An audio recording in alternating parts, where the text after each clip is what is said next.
ایک شخص نے اپنی مسجد کے پیش امام کو کہا، مولانا صاحب میں کل سے مسجد میں نماز پڑھنے نہیں آؤں گا۔ امام صاحب نے نہ آنے کی وجہ دریافت کی تو اس نے کہا، مولانا صاحب دراصل وجہ یہ ہے کہ جب بھی میں مسجد میں آتا ہوں تو ان نادانوں کو دیکھ کر حیران رہ جاتا ہوں کہ مسجد میں آ کر بھی، خدا کے گھر میں بیٹھ کر بھی کوئی فون پہ بات کر رہا ہے، کوئی چغلی کھا رہا ہے، کوئی غیبت کر رہا ہے تو کوئی محلے کی خبروں پر تبصرہ کر رہا ہے۔ مولانا صاحب میں تو ان سب سے تنگ آ گیا ہوں، اب میں نے یہ فیصلہ کیا ہے کہ آئندہ کبھی بھی مسجد میں نہیں آؤں گا، کبھی بھی مسجد میں نماز پڑھنے نہیں آؤں گا۔ وجہ سننے کے بعد امام صاحب نے کہا، میاں اگر ہو سکے تو مسجد میں نہ آنے کا اپنا آخری فیصلہ کرنے سے پہلے ایک عمل ضرور کر لیجیے گا۔ کہا، جی امام صاحب میں بالکل تیار ہوں، بتائیے کون سا عمل ہے۔ امام صاحب حجرے میں گئے، ایک بھرا ہوا گلاس پانی کا لے کر آئے، فل بھرا ہوا پانی کا گلاس لے کر آئے۔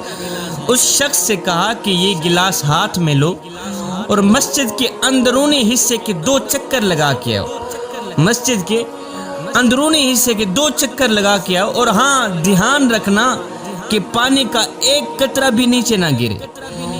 مسجد چھوڑ کر جانے والے شخص نے کہا، حضرت اس میں کون سی بڑی بات ہے، یہ تو میں بڑی آسانی سے انجام دے سکتا ہوں۔ اس نے کیا کیا، گلاس ہاتھ میں لیا، پوری احتیاط سے مسجد کے گرد 2 چکر لگا ڈالے، واپس مولانا صاحب کے پاس آ کر خوشی خوشی کہا کہ حضرت ایک قطرہ بھی نیچے نہیں گرنے دیا، ایک قطرہ بھی نیچے نہیں چھلکا۔ امام صاحب نے کہا، یہ بتائیں جس وقت آپ مسجد کا چکر لگا رہے تھے اس دوران مسجد میں کتنے لوگ تھے جو باتیں کر رہے تھے؟ جب آپ مسجد کے اندر چکر لگا رہے تھے اسی دوران کتنے لوگ تھے جو غیبت کر رہے تھے، اور کتنے لوگ تھے جو محلے کی خبر گیری پر تبصرہ کر رہے تھے؟ اس نے کہا، قبلہ حضرت میرا تو سارا دھیان گلاس پر تھا کہ کہیں پانی چھلکنے نہ پائے، قبلہ میں نے تو لوگوں پر توجہ ہی نہیں دی کہ کہیں پانی کا قطرہ نیچے نہ گر جائے۔ آپ نے جو کہا تھا میں نے وہی کیا ہے، احتیاطاً میں نے پانی کو پکڑا ہے اور 2 چکر لگا ڈالے ہیں۔ قبلہ میری تو ساری توجہ گلاس پر تھی کہ کہیں پانی کا ایک قطرہ نیچے نہ گر جائے۔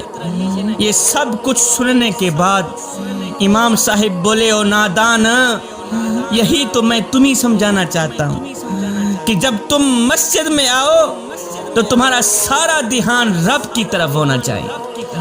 یہی تو میں تمہیں سمجھانا چاہتا ہوں کہ جب تم مسجد میں آؤ تو تمہارا سارا دھیان رب کی طرف ہونا چاہیے، اور جب تم خالصتاً خدا کے لیے مسجد میں آؤ گے تو پھر تمہیں خبر ہی نہیں ہوگی کہ کون کیا کہہ رہا ہے، پھر تمہیں خبر ہی نہیں ہوگی کہ کوئی چغلی کھا رہا ہے یا کوئی غیبت کر رہا ہے۔ جوانوں، یہی وجہ ہے کہ قرآن کہتا ہے رسول کی پیروی کرو، یہ نہیں کہتا کہ مسلمانوں پر نظر رکھو کہ کون کیا کہہ رہا ہے، کون کیا کہہ رہا ہے، کون کیا کہہ رہا ہے، غیبت کر رہا ہے یا چغلی کھا رہا ہے۔ خدا سے تمہارا رابطہ تمہارے اپنے اعمال کی بنا پر مضبوط ہوتا ہے، دوسروں کی اعمال کی بنا پر نہیں ہوتا۔